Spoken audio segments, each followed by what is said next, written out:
Week 1 assignment, hydrophilic and hydrophobic substances, video explanation by me, Tip Blatnick, fall 2022. The term hydrophilic means having a tendency to mix with, dissolve in, or be wetted by water. This is the opposite of hydrophobic. The term hydrophobic means tending to repel or fail to mix with water. This is the opposite of hydrophilic. Why certain substances are hydrophilic? Well, the best way that I can think of this in layman's terms is to think of Mr. SpongeBob here. So if you were to add a sponge to water, what's going to happen is that the sponge and the water is going to absorb up into the sponge, and they're going to kind of bond with one another and become this whole new thing, Mr. SpongeBob. Why certain substances are hydrophobic. The best way I could think of this with Mr. SpongeBob involved is Mr. Squidward. So Squidward definitely has a tendency to repel just about everything and want to not have a part of anything.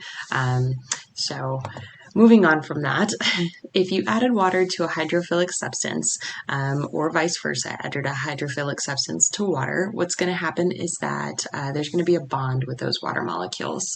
The hydrophilic substance is going to appear to dissolve within the water, and it's going to create a brand new solution.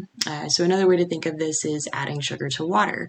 So if you add sugar to water, it's going to dissolve, and then you create a new solution, a simple syrup. If you added water to a hydrophobic substance, what's going to happen is that hydrophobic substance is going to repel those water molecules, just like Squidward. They're going to become separate and either float or sink depending on the molecular weight and remain separate entities. Even if emulsified, which means just like shaken up really hard or stirred really hard, no new bonds will form. Whatever that hydrophobic substance is, even if it's emulsified and made into tiny, tiny little bits, it's never going to bond with water. They will always be separate. A good way to think about this is oil and water. So oil typically floats in water, and this is simply because that molecular weight is slightly less than water's molecular weight.